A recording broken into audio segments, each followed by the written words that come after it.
Do we have ESCOM back? All right, thank you.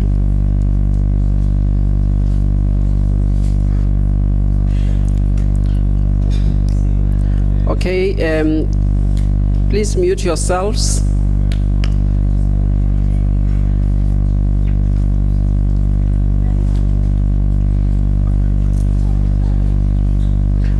Right to put. Okay. All right, Puti, may you please raise your right hand? Do you solemnly declare that the evidence you're going to give to the panel is the truth and the whole truth? Yes, I do. Yes, I do. May I have your name and your designation at NUMSA? My name is Tolani Nchibilili. I'm a NUMSA regional organizer of the Eastern Cape. All right. Yes. Thank you very much. You may start with your presentation.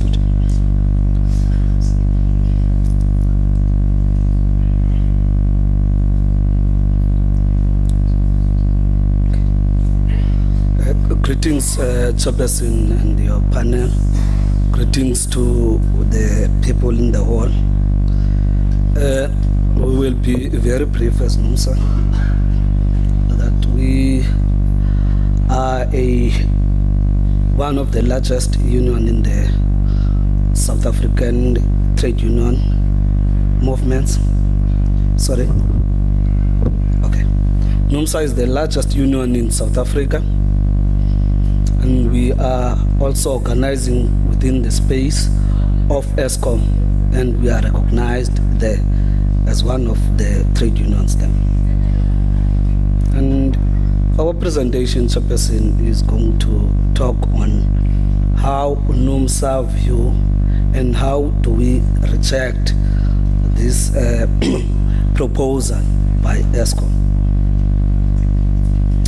We reject ESCOM's revenue application and the resultant tariff of 36%, 12%, and 9% for the financial 3 years. And we reject it, Chairperson, on the basis that as we speak and as you have heard from the previous speakers that were representing both public, NPOs, NGOs, and the business chamber in the form of Dave, they've tried to put reasons, and those fundamental reasons as to why we reject this increase. And we are saying that the increase will be very disastrous to the working class and the communities. And we are basing our rejection on the basis that if you look at the statistics of the Eastern Cape, we have 41% unemployment rate.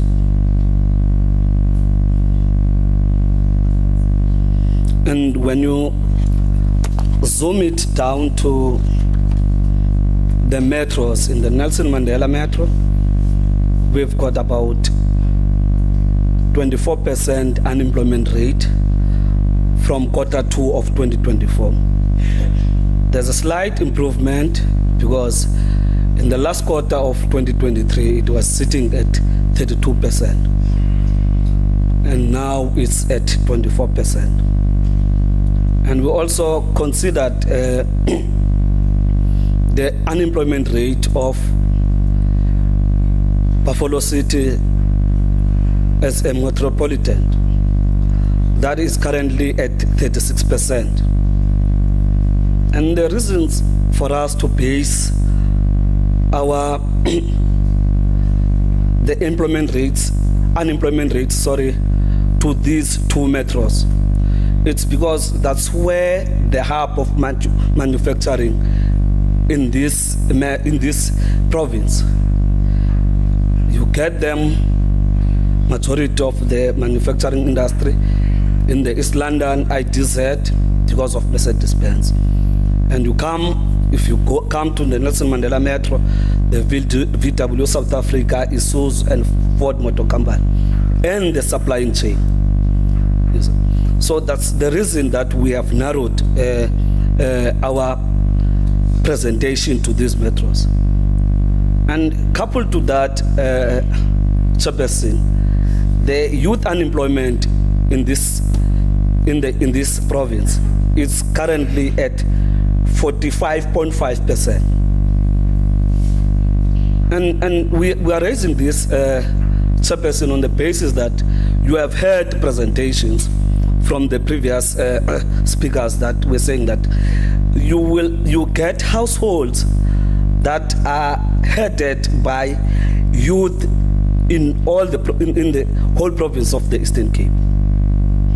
So we are raising this thing, and we are trying to put to ESCOM that the disaster that they are going to cause, if they may increase or they may be granted the increase of electricity by 36%. We further want to indicate that if you look at 36% of 2025-26 financial year, you add it to 12% of 26-27 financial year and 9% of 27-28 financial year increase. That will give you in total by 2028 a 57% increase in terms of electricity tariffs. And if you perhaps look at the current situation, as all of us are indicating, and it's facts that we are unfortunately unable to afford the current tariffs that are in place. So we are saying that, again, if you look just across the road, it's Mission Vale, and presentations that were made, they were talking about Viva and other terminology that they are using to try and cap the situation of unemployment and the fact that electricity is expensive. So basically we are raising this issue.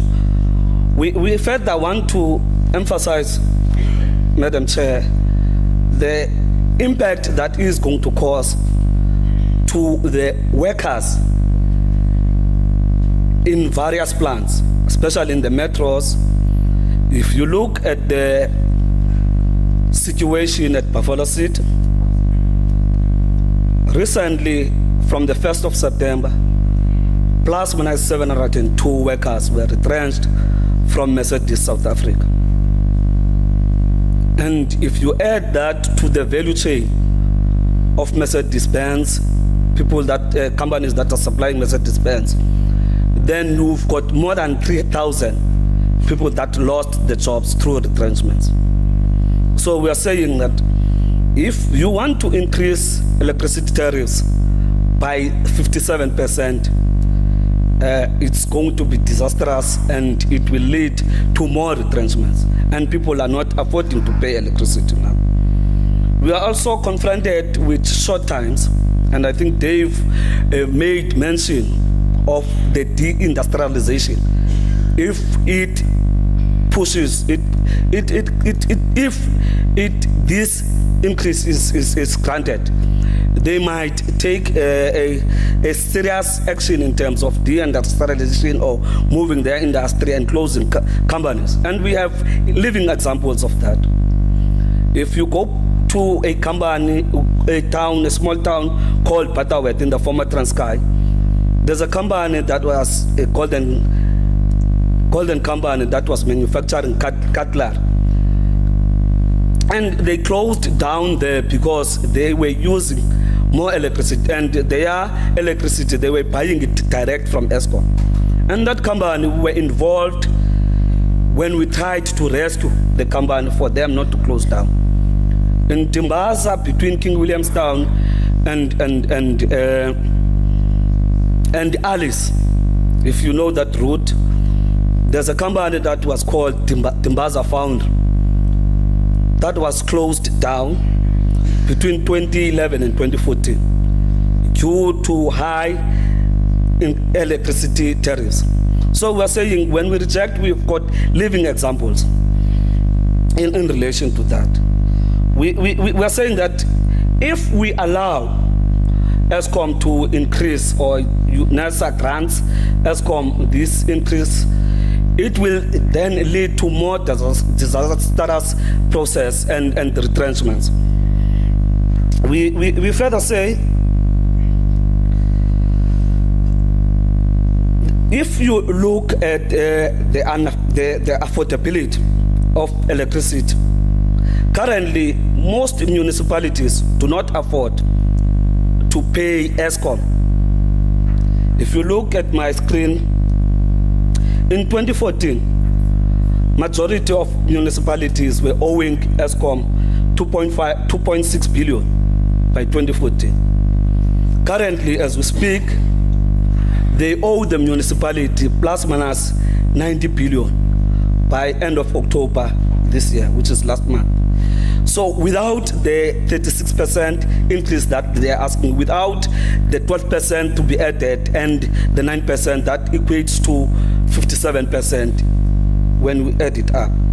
So that will, those increases will then cause serious challenges to the workers, whom have to, and we cannot over elaborate the explanation that was made by Bosa here in terms of people have to feed other people. If I'm working, I'm responsible for my extended families and my cousins and everyone, that I must see to it that I, with my small wages that I'm getting from this, from where I work, I have to still look after my families, my extended families, taking into cognizance the fact that the high rate of unemployment in our country, and especially, more especially, in our province. We are also saying that it's trying to paint a picture of the national crisis of unemployment and deindustrialization.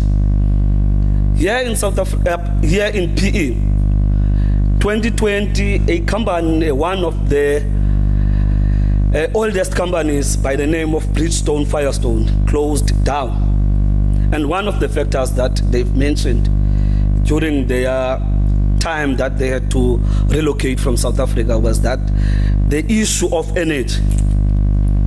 Be it from, we know that we buy energy here, or we buy electricity from the municipality, but the municipality gets the energy or gets the electricity from ESCOM. We are saying, if then in 2020, 2014, there were companies that decided to close shop, you see, because then they could not afford electricity.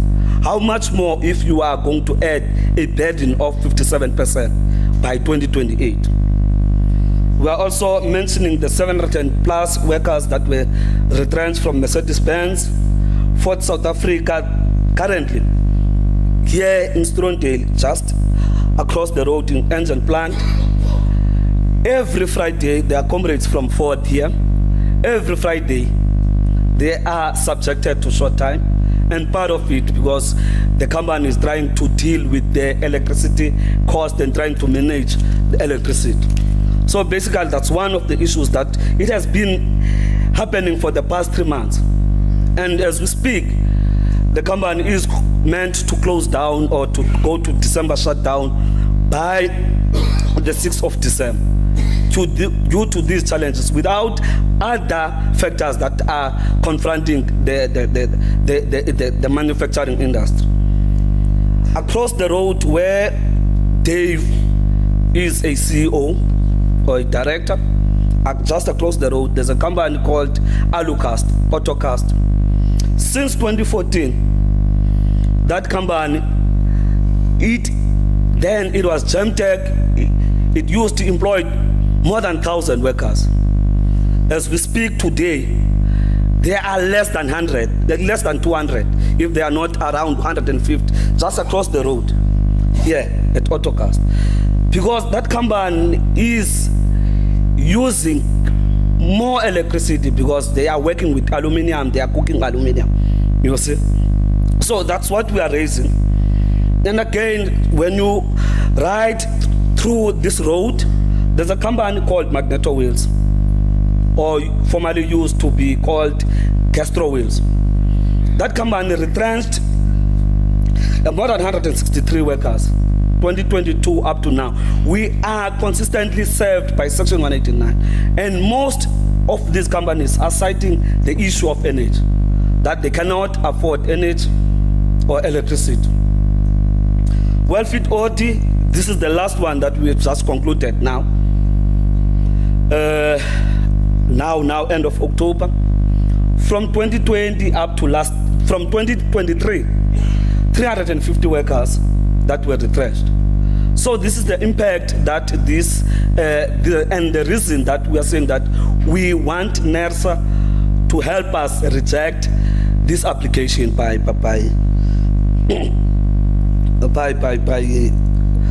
ESCOM. We reject 38% increase in the primary energy cost from 93 to 128 billion. We are saying, Chairperson, currently the energy cost stands at about 93 billion. If then you give this 38%, 36, 38%, it will then equate to 128 billion. Versus the current 93 billion that ESCOM is managing to profit within its coffers. We are further saying that ESCOM can use other drive efficiencies within its operation, and the primary energy cost below 100 billion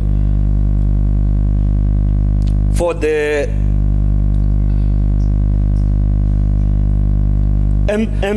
MYPD6 period.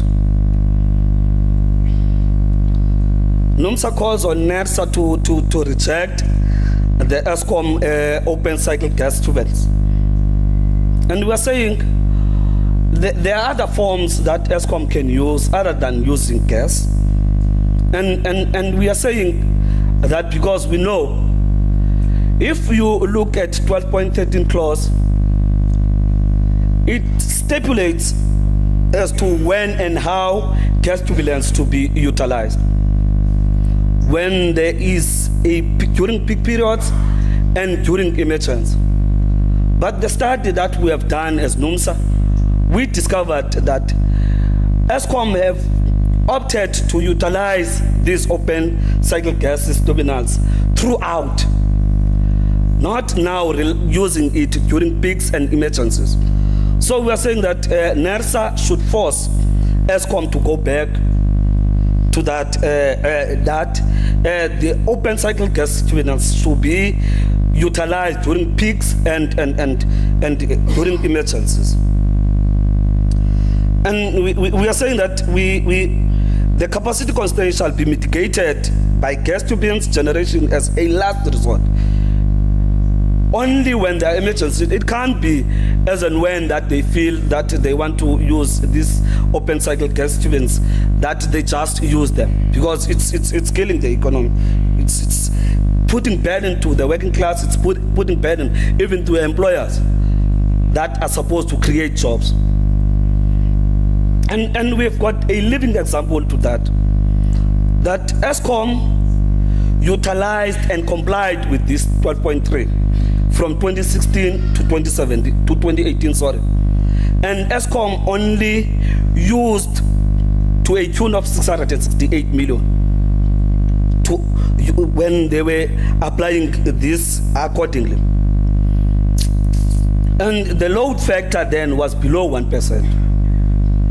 And we are saying, in contrast to that, since 2022 April, and when ESCOM decided to utilize the OCC, the OCGT randomly or perpetually, then this bill escalated to a tune of 51 billion.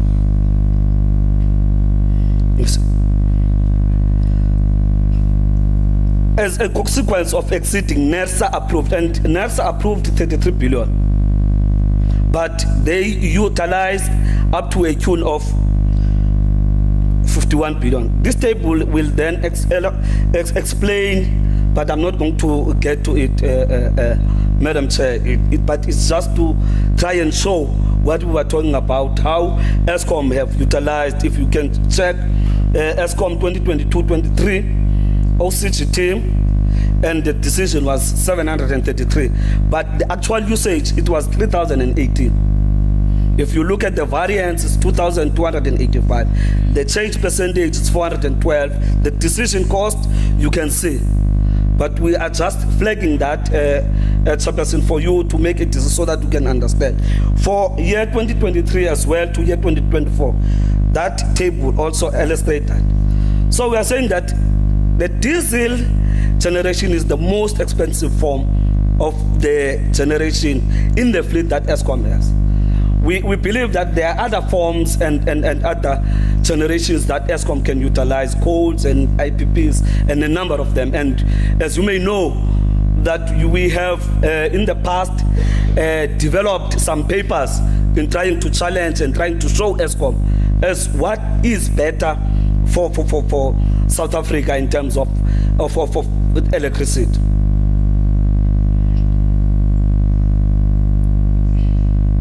And we are saying this extensive usage of OCGT is unwise, because it's not used efficiently, as it was the case in 2022 April. We call ESCOM to use coal plant generation performance is now improving. We are saying that it has improved by the plus minus 70%. So, sorry. If you can try to wrap up, Puti. Okay. So in essence, Madam Chair, we are saying that we reject this proposal by ESCOM that they want to increase, and the reasons we cannot over elaborate what has already been submitted by other people that spoke before us. Thank you very much.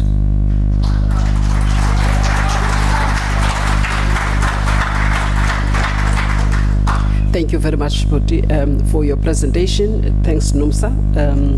I don't see questions from the colleagues. Mr. Mkhize, you're fine. Okay, Mr. Mkhize, please go ahead. Thanks a lot for the presentation. Just one thing from my side, I would like to know if this position has been canvassed with the COSATU in ESCOM. Sorry, NUMSA in ESCOM. Remember, NUMSA and NUM are working together at ESCOM.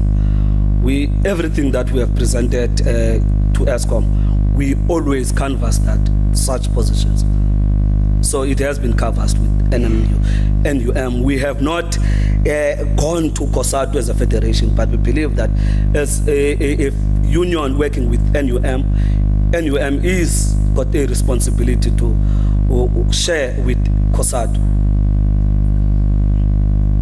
Thank you very much for that clarification. We thank you for your time and all of the issues and the suggestions that NUMSA has made here in terms of the costs have been taken on board. Mr. Ma, you've got, you covered? No. Oh, you want to get your question? Okay, all right. Sorry about that. Sorry. Thank you very much, Mr. Chibili. From my side, I think your presentation, all the facts are very much merited.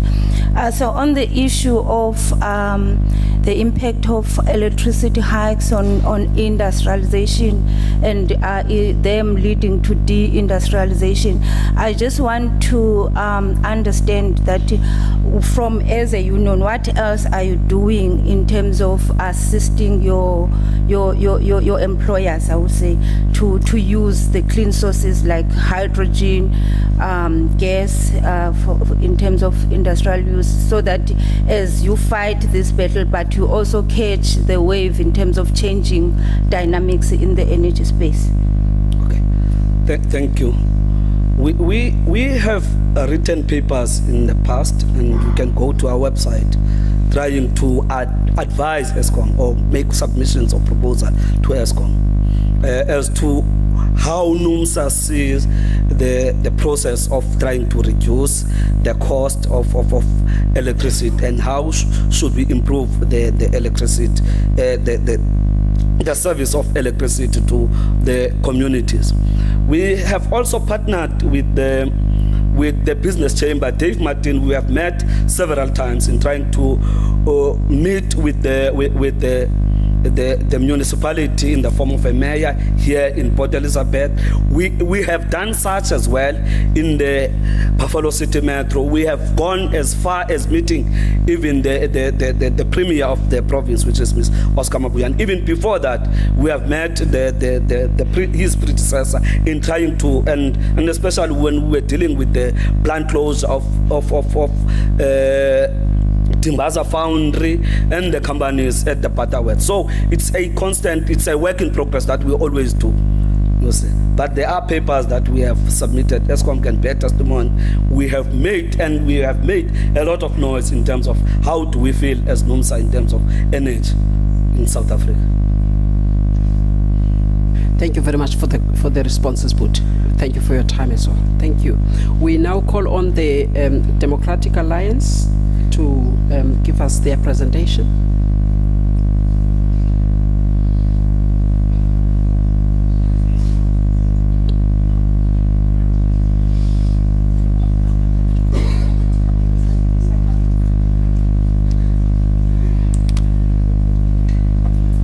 All right. Can you please step forward?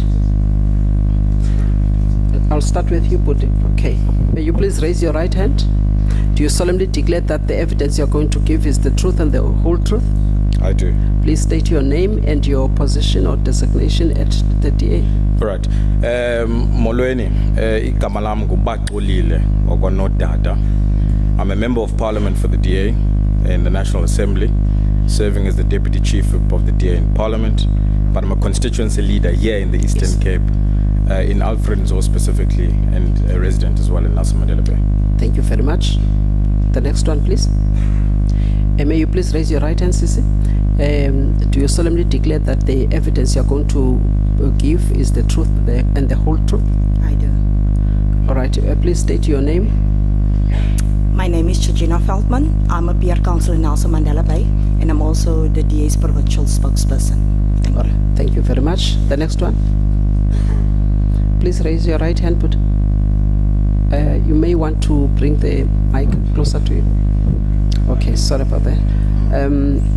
Do you solemnly declare that the evidence you are going to give to the panel is the truth and the whole truth? I do. Thank you very much. May you please state your name? My name is Ondela Kepe. I am the DA spokesperson for electricity energy in this metro. Thank you very much. All right, the last one. May you please raise your right hand? Do you solemnly declare that the evidence you're going to give to the panel is the truth and the whole truth? I do. Please state your name. My name is Mxolisi Breakfast. I'm one of the local councillors here in Nelson Mandela Bay. Okay, your time starts now then. Thank you. No, thank you so much, Chair. I think our submissions, will start at this point that we are obviously representative of about 15% of the voters in this province, but largely also representing our constituencies that are directly affected by the proposed increase.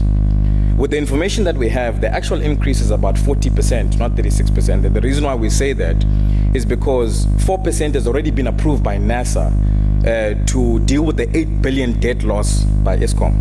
And if you actually put together the proposed increase and what has already been approved, it actually is 40% that is going to directly affect South Africans, especially in our own province. I think the problem is twofold here. We've got a mismanagement problem at ESCOM, and we've got a debt problem that is done by municipalities.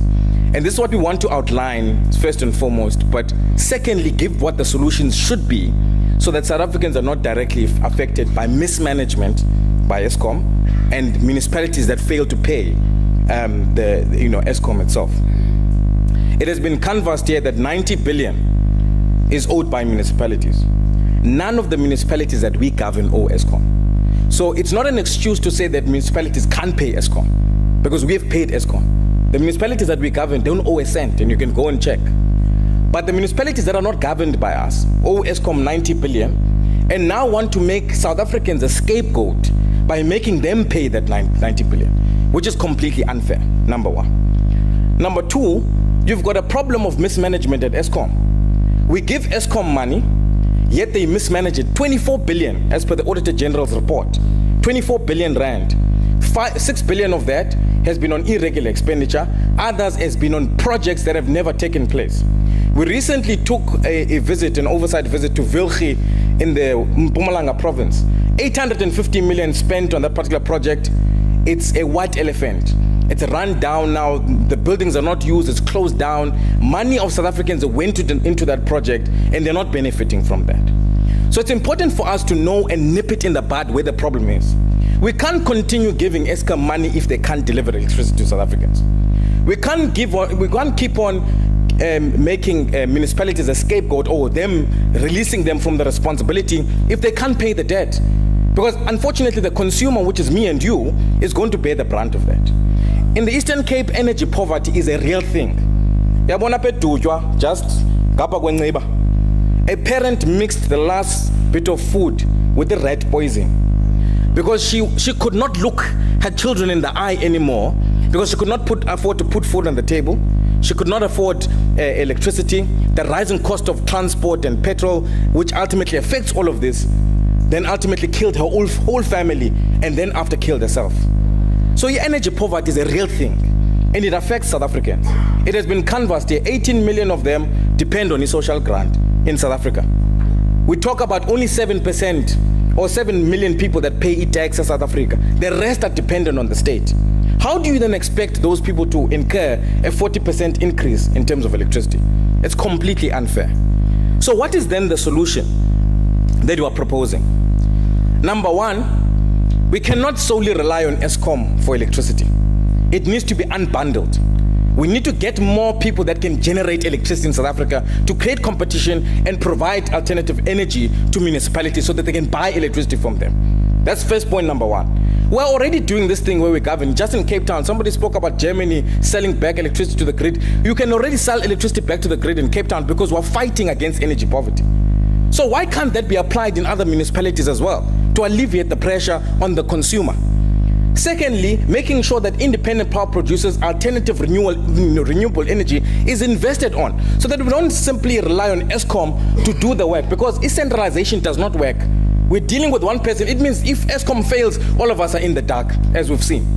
But if we've got multiple people that are providing energy and electricity to South Africans, we then have multiple options that create competition. And then if one of them fails, doesn't mean Asnambani song. It means there's other alternatives that we can utilize to keep Umbani and the lights going on.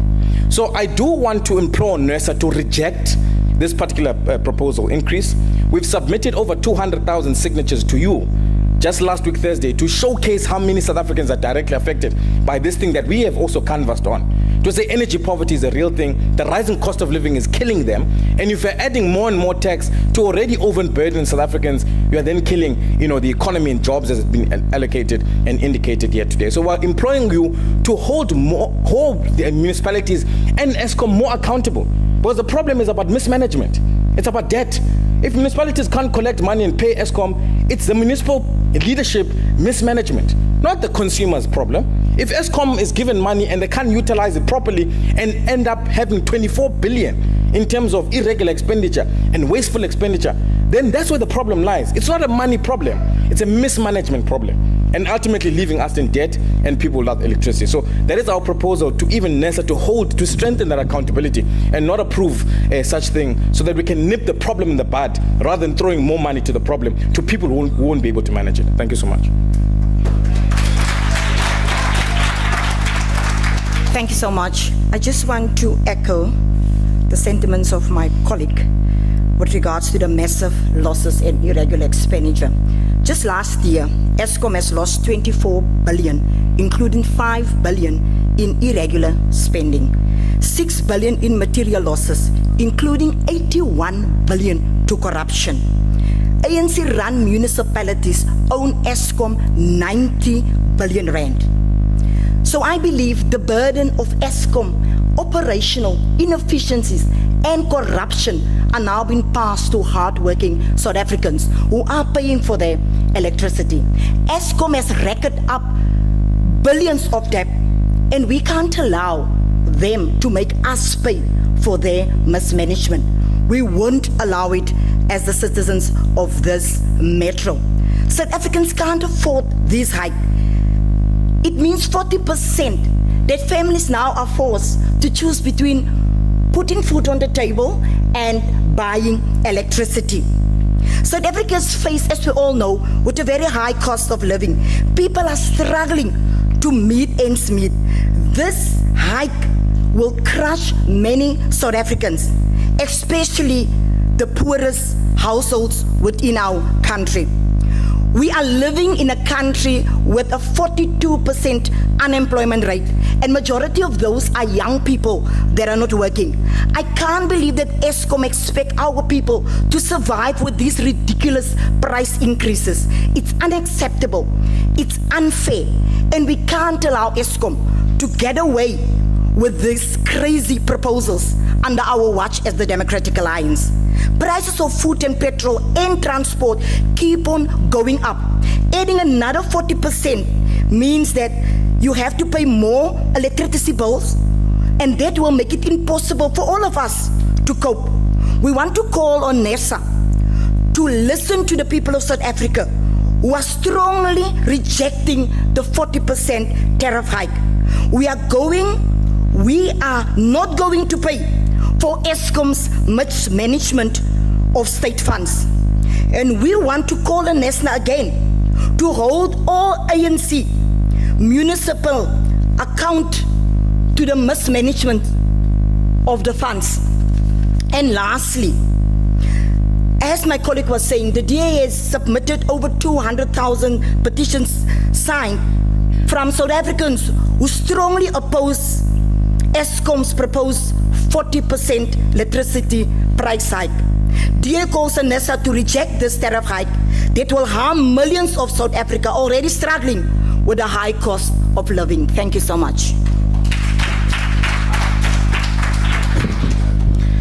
Thank you very much, Chair.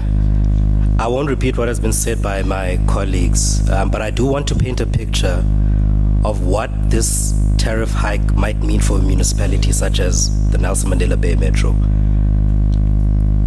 Over the last couple of months, we've experienced 2 severe floods in this metro that have highlighted the incapacity and incapability of this metro to respond to the power outages that we've seen taking place over the last couple of months.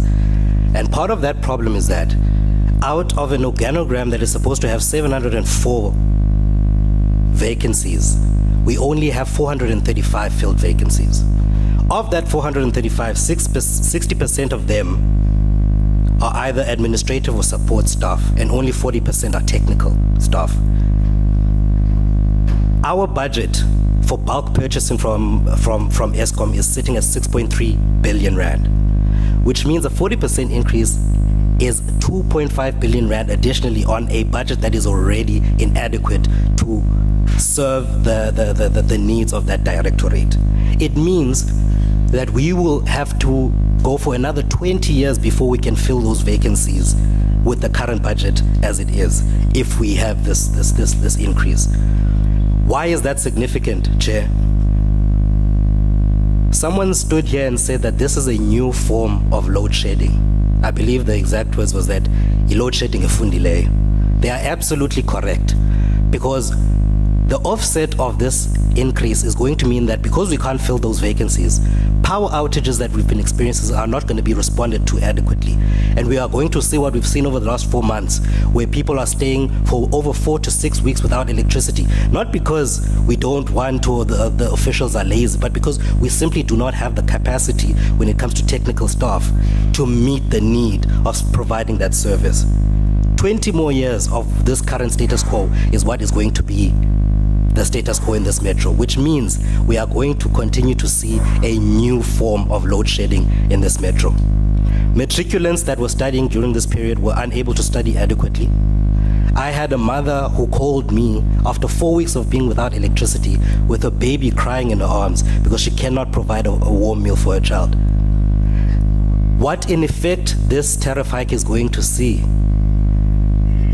is young people's futures being blown away and children dying in their mother's arms. That is in effect what this tariff means for the ordinary South Africans. So we need to reject it with the contempt it deserves, and we cannot in good conscience from any corner of any point in South Africa or in this metro support such a hike. Thank you. Ngosihlalo xana siqukumbela esami isiphakamiso kwangeza kwizinto ezithethwe ngoxa bam apha ndizawuxela kwimiba emihlanu encinga bangaba iyasichaphazela singabemi belilizwe ingakumbi intsapho ezigidi ngezigidi njengoba besetshilo umfo bemele umbutho wabasebenzi bangaba imeko esikuyo yoqoqosho ayidali imisebenzi endaweni yoko abantu baphulukana nemisebenzi umhla nezolo iyasothusa ke loo nto bangaba uEskom afune unyusa amaxabiso ombane ngepercentage ezingama-40 siphansi kwale meko yokuphulukana nemisebenzi nokunyuka kwamaxabiso ezinto engakumbi ukutya amafutha amaxabiso ezothutho akusafani naqala hlala ngaphambili apho bukwazi edolophini nge-20 rand ngoku uchitha into eyileyo pha ekhulwini ukuya nobuya edolophini uthi ufika nakuloo dolophu singaphumi nento buyozithenga zokutya kuba imali eninzi iye pha kumaxabiso ezothutho. Okwesibini sifuna ukuthi siyi-Democratic Alliance bakuvuselelwe lamaphulo aphehla umbane angaphandle ko-Eskom ento sithi zi-renewable energy project xana sisibiza ukwenzela siphungule umthwalo yapha ku-Eskom kuba kuyabonakala bangaba uyoyisakala yoloo nto sizibona sikule meko kacimicimi iphazamisana namashishini nezinye inkonzo ezikhoyo ekuhlaleni. Okwesithathu siyafuna ukuthi urhulumente wethu no-Eskom akakawela apha bheke pha kula dolophu yaseKapa abone okanye afunde bangaba izinto zenziwa njani because kuyabonakala bangaba bona bayakwazi umelana nale meko sikuyo yokunyuka kwamaxabiso ombane nale meko kacimicimi ayibachaphazeli kasibili. Okwesine siyafuna ukuthi ubangaba le meko asinawubambisana. Ndiyavuya xana sonke apha endlini sithetha into enye sisithi phansi ngokunyuka kwamaxabiso ezinto sazibona sikuyimeko efana lamazwe lapha eAfrika apho kukwazi uphela iveki okanye inyanga abantu banganambani. Okwesine siyafuna ukuthi okwehlanu okanye okugqibela siyafuna ukuthi siyi-DA sicela olwaluhlu lethu lakanye la petition besisubmithe eParliament ithiwe thaca phaa kulaa komiti yakwa-energy esebenzisana noNESA iprocess wela petition kubone bangaba inothiwa review this application. Enkosi.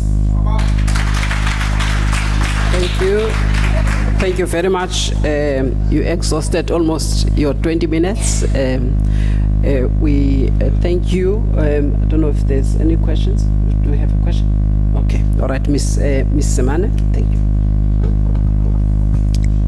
Thank you very much, Madam Chairperson, and good afternoon to the GA representatives.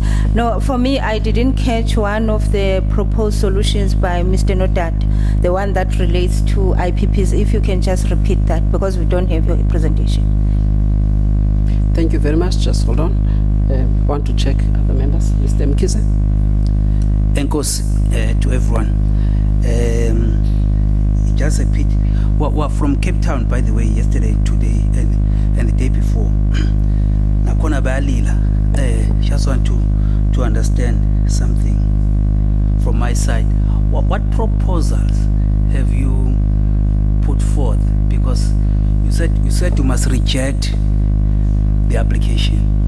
That's your recommendation. But we are like a creature of statute.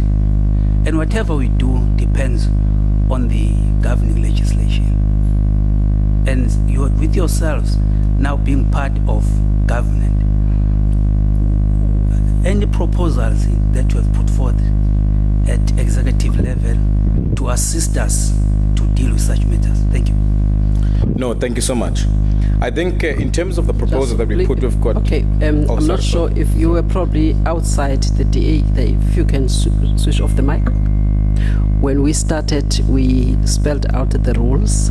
So if you can kindly take down the questions first from the members, that's how we operate. And thereafter, then you can answer all the questions. All right, Mr. Bukul. Thank you, Chairperson. Mr. Nodada, can you point out in the application where is this additional 4% that you said from the RCA? Give us the specific point in that. Thank you. Those are all the questions, and I'm hoping that ESCOM has also heard some of the presentations and also other colleagues from NERSA who are not utilizing the headphones so that you can be able to respond adequately to the issues that were raised here. Thank you very much. You may proceed, the DA, with your responses. No, thank you so much for the questions. I think let me start with the first question. We've got a full energy and electricity policy with the different proposals that I have in it. Part of the proposals that we have is that ESCOM must be unbundled to be a generation and distribution. Secondly, part of that proposal that we have is to say, how do we get involved more independent power producers to produce alternative energy by decentralizing the responsibility further to municipalities that are capable to make sure that they can handle the independent power producers to produce alternative energy. I'll give you a practical example. In the city of Cape Town, we've got now a proposal to see how can companies build alternative energy through solar by being given a certain amount of land, hectares of land, to be able to build that alternative energy and then ultimately sell it back to the city itself for them to be able to generate more and more electricity as an alternative to being reliant completely on ESCOM. Let me give you a further example. During load shedding times, when load shedding was existing, people that were buyers of electricity from the city of Cape Town were not directly affected by load shedding the same as areas where ESCOM was providing that electricity because of the different alternatives that exist in terms of generation, in terms of electricity. Also, we've come up with legislation now that says you can sell back power to the grid if you're living in Cape Town, if you're not using that particular power, so that the city itself can buy that that electricity and then redistribute it. We don't mind sharing some of these proposals because we've done it before. We've done it in Parliament, we've done it where we govern, and I think it would be important for us to share that with you as well.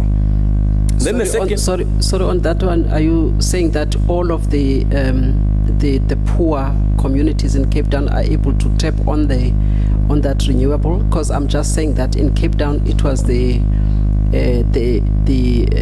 city where we had just yesterday about 10 groups from communities, in various communities from Cape Town.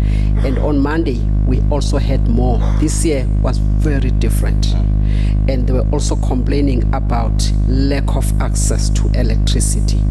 And even the 10 rands, what it gives them, one of them even 1.3 unit, and also not even having access to the FPE because of the way in which it is determined by the city of Cape Town.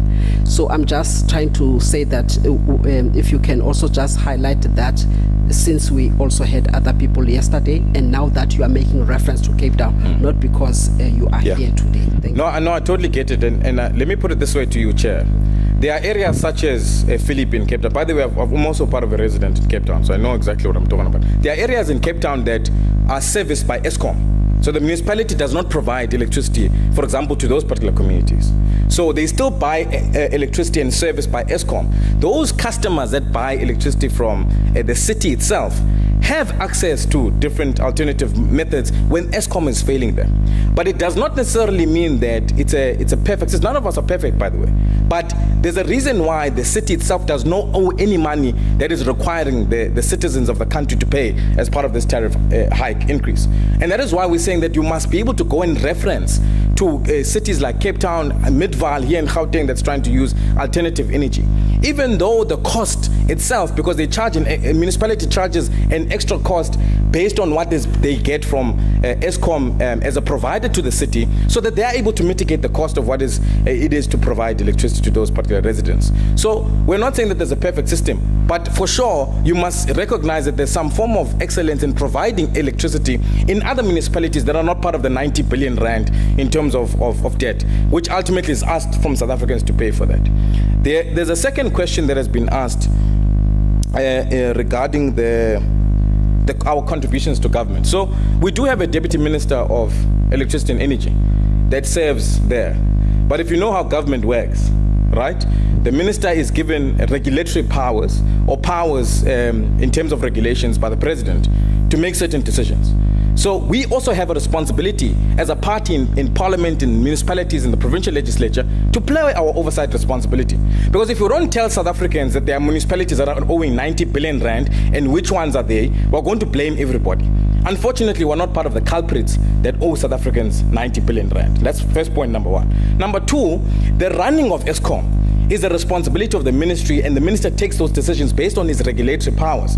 So if he is not able to hold ESCOM accountable for their mismanagement of funds that has been produced by the Auditor General to say, you have lost 24 billion. You've been given money from the coffers of South Africans. You've lost 24 billion. This to irregular expenditure, this to wasteful expenditure, this to the projects that you're supposed to produce, and you haven't done it. Therefore, the mitigating factor there should be the minister coming into that to intervene. But secondly, even NERSA holding ESCOM accountable for their own mismanagement, for not being able to provide electricity to South Africans, and then calling for 36% in this particular instance to increase electricity, which have termed 40%. You've asked where does the 40% come from. In this application, the request is 36%, but NERSA has already approved 4% of the request from ESCOM to get rid of the debt that was incurred, and I want to read the report, quote directly from the report, so that I don't say things out of my head. So the proposed 40% includes a 4% hike already approved to cover 8 billion in lost revenue, mainly due to load shedding and people moving off the grid because ESCOM could not provide reliable electricity. So we're taking that 4% that you've approved already, which South Africans have to pay for, and the 36% that is an application, as 40% that is required from South Africans to cover the cost of what needs to be done by ESCOM. And I'm glad that we're asking these hard-hitting questions, because we need to hold each other accountable. You've got a responsibility as NERSA to hold ESCOM accountable in municipalities that don't pay accountable. We've also got a responsibility to hold government through the minister, who needs to make sure that the mismanagement at ESCOM is corrected and fixed. But lastly, we can't be asking this money from South Africans to pay for it when it was not caused by them. Thank you so much. Thank you much for your time today. We're moving on to Action SA, which will be our last presenter.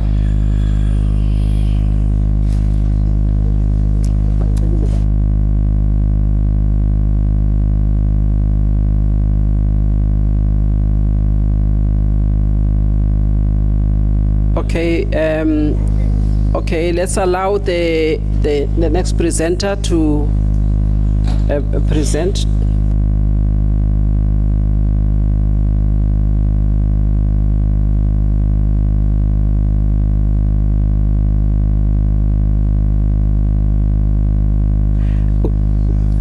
The other presenter is already presented, Uxolelo from Ekwanobuhle, Angola, ne? Yes, okay, all right. Okay. We now have Action SA, which is our last presenter before ESCOM comes in to provide the closing remarks. May you please raise your right hand, but do you solemnly declare that the evidence you're going to provide to the panel is the truth and the whole truth? Your mic, please. Your mic is on. I do. Thank you. Please state your name for the record. My name is Shao Nel. I'm the regional chairperson of Action SA, Nelson Mandela Bay. All right. You may start with your presentation. Thank you. Thank you, chairperson, and greetings to all. I think ours will be brief because I think many of the previous speakers have covered what, the necessary things, and a lot of the things that were said are things that we've also noted and wanted to present here today, but we acknowledge the input of the speakers that came before us. So first and foremost, I want to say, as Action SA, we unapologetically reject the proposed tariff hike increase. In fact, on the, let me just get the dates right here, on the 19th of September 2024 this year, there was an urgent parliamentary sitting where we made some submissions also rejecting the tariff hike increase, and it includes some of the things that was spoken here before. You know, I want to zoom into our province a little bit and into our metro. Now, as the Eastern Cape province, we face one of the highest unemployment rates. And, you know, our people are already struggling to get by with the normal everyday things. We've heard earlier on that people have to make decisions whether or not to first buy food or to pay for electricity. And I'm sure it affects all of us, even the working class. It affects us because, you know, the rate of increase of food and all of these things has just become unbearable for the general public to manage. Our finances are just not enough. And our country is facing an increase and escalated crisis, you know. Like I said again, some of the previous speakers mentioned it. Yeah, I'm not going to repeat what they said, but it's some of the things that is general knowledge to all of us, you know. You know, and if we take just the Eastern Cape into account and its high unemployment rate, the obvious thing is that unemployment leads to poverty, and poverty leads to illegal activity. And while our people aren't able to function with their daily, you know, finances that they get, it is also very important for us to note that an increase in electricity tariff hikes will lead to illegal activity. Once again, I'm mentioning it because this poses a threat to our communities. Illegal connections leads to death. I think about 2 years ago, we saw in the area of Boysons Park here in Nelson Mandela Bay, 3 families that were affected by illegal connections, and people actually died as a result of illegal connections from one side of the road to the other. And you know, these shortages caused by illegal connections also cause our people's equipment and, you know, their household appliances to be destroyed. The municipal infrastructure is being destroyed. The increase of this tariff without addressing the issues that I aforementioned would be putting a plaster on a septic wound. And that's, you know, as Action SA, we believe that without fixing the problems that were mentioned here, increasing the electricity tariff hike would just be a useless exercise.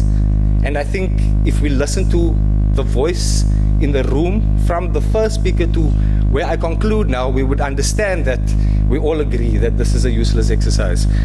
Eskom has not proven to any of us that they are a effective, a affordable, or even a reliable source, you know, to the general public. So how can it be expected that the general public must bail out an ineffective and unreliable power provider? So once again, and unapologetically, we state as Action SA that we reject the 40% tariff hike increase. Thank you. Oh, I need to step Thank you. questions, yeah. Thank you very much. We appreciate the presentation. I'm not sure if there is any question of clarity from the presenter. All right. We thank you very much. Thank you. Thank you. May I then invite Eskom to make a closing remarks, please?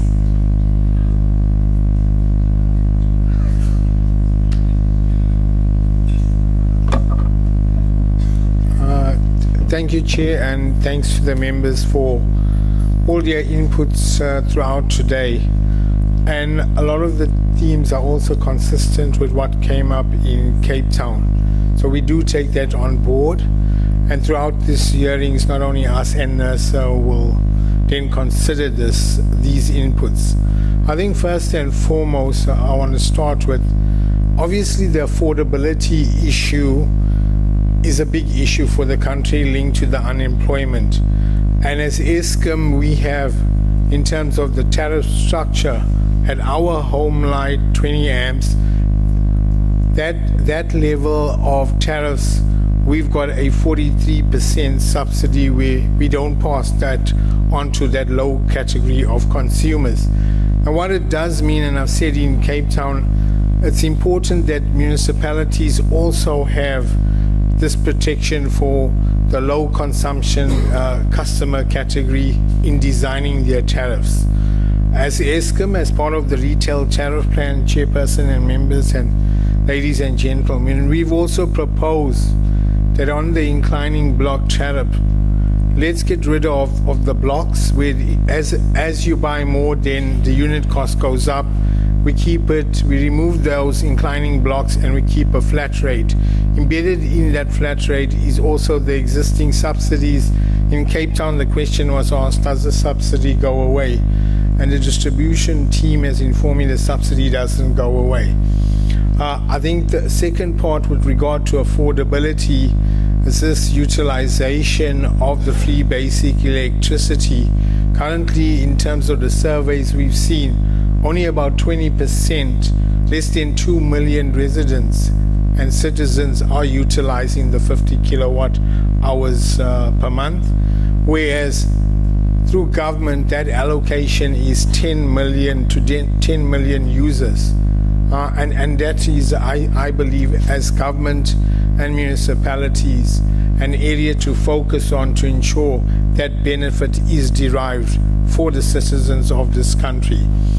I think, Chairperson, if I move on from the affordability, other inputs we've taken on board, and as you've highlighted, we need to, one, through our staff and support in the Eastern Cape, engage with the communities.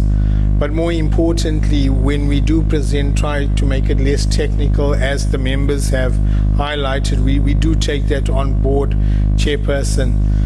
I think with regard to, and we'll leave the details with NERSA as well, on who to contact from the ESCOM side in terms of services, as the customer relations and senior management in ESCOM. But the other issue has come up, and I think also the Chamber has indicated that we got to also understand which is the ESCOM supply areas and which is the municipality supply areas.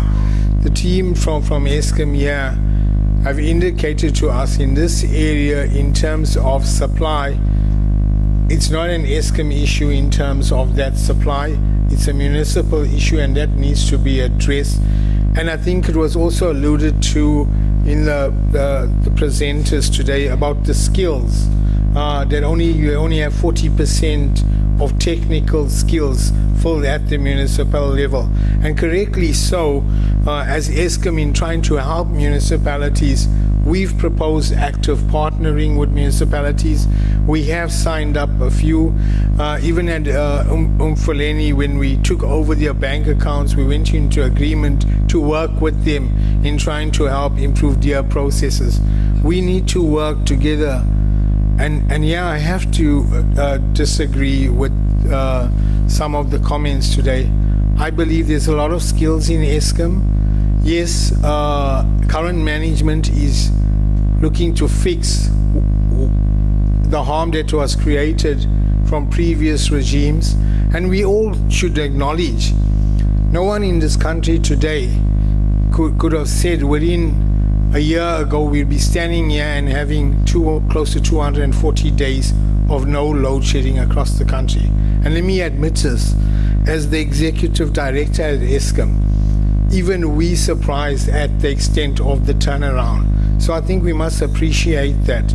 But as my colleague Gav Hafford has said, we're looking to go for the entire year without load shedding. So I think there must also be recognition in what the current management, the current staff of ESCOM are doing, and the board. We acknowledge there's a lot of work still to be done in terms of processes, corruption, investigations, etc. We take that on board, and we have to work not only with the regulator but all of you, as well as, more importantly, the shareholder that we are accountable to, and then through the parliamentary portfolios committees go and account for ESCOM's performance, and we will do that. I think, Chair, another point just to, again, for understanding around irregular expenditure and fruitless and wasteful. Irregular expenditure means certain processes were not followed. It does not mean there was no benefit, service or goods received to ESCOM for that expenditure. That is irregular expenditure. We're working to deal with that and reduce that. Fruitless and wasteful. And we do acknowledge as Eskom, and we did disclose it in the financials, around the Wilge flats, that 840 million, that is fruitless and wasteful. It was not used, it was built in the time of building Kusile, and it wasn't utilized. That, yes, you must hold the management accountable, but the reality is this management in place was not there when those decisions were made and what has happened, but we are dealing with it. We're looking to recover monies from that. So we do acknowledge that component, Chairperson. In terms of the other components and all the key issues that we take on board that we need to respond around NPAs, elasticity, the regulatory asset base, curtailment issues, the load reduction, and I think, again, let's not point fingers at each other as citizens. We all want reliable supply of electricity. Let's work with the municipalities as well to support one another and to address the security of supply of electricity to the citizens of this country. As regards OCGT's chairperson and panel members, I think my colleague Gav from the system operator highlighted the importance of this balance in technologies between gas, pump storage, coal, and why you need that for an optimal system.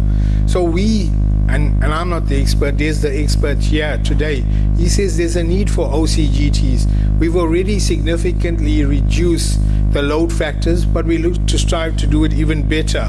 But it is required because it's the most one of the best technologies to use as this country transitions in terms of the technologies and bringing on IPPs. Other questions, there is 6,000 megawatts of IPPs through the bid windows. So there is independent generators in terms of the grid, plus there's 6,000 megawatts of rooftop PV.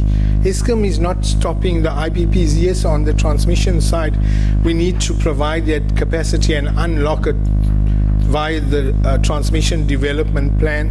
But the one strategic shift we have also made as the state-owned utility is we should also participate in renewables as the state-owned entity, because our staff also wants to be part of the transition and the decarbonization for Eskom and to contribute to the country. There's ample opportunity for both Eskom and IPPs to participate in renewables going forward for the benefit of the country.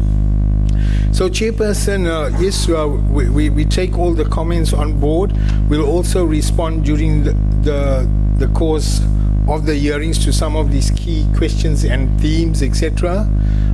And yes, we accept the criticism, but we are not sitting and doing nothing about it. We need to go from what we've developed to use that the momentum we have as the staff of Eskom, as the management, and as the board, and improve even further going forward. So thank you for the opportunity.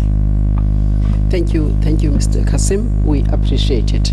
We thank you for your time. We don't have any questions of clarity. All right. We have come to the end of today's public hearing, but we are still continuing with public hearings in other provinces and in other towns.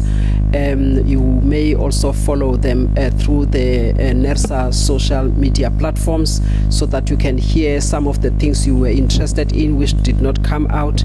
You can access those platforms and be able to inform your communities or the members of the communities that you represent. So we invite you to try and connect in those platforms. But from our side, we would like to thank the interpreters at the back who assisted in the interpretation during the course of today's proceedings, especially because people felt comfortable in speaking in their own languages and be able to express themselves the way that they want. We also thank all of the political parties that came today to make sure that their voice are heard, the communities, the NGOs, NPOs, and also the women that were here. But this time around, you have as you have seen, men were here and saying that we also represent men and we are affected, and also the dignity of men and all of the economic challenges, and also the fact that the price of electricity, it also adds onto those things. And those are things that should not be underestimated, because they do really affect families and also affect the level of education for children. And it is true, sometimes they get given homeworks, they get given research work, and they're unable to do that because of lack of electricity. And it means we are really struggling in making sure that we facilitate access also from our side as NERSA, as it is our mandate. So it is something that we also take to heart. I would like to also thank the members of the energy regulator, our chairperson who's here, and the CEO, as well as the members of the subcommittee. Thank the NERSA management staff. Thank all of the people that are in the room.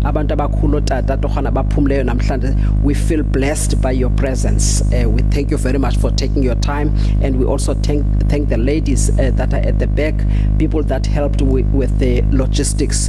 Thank you for making this such a smooth proceedings. We're now heading to the airport. Thank you very much.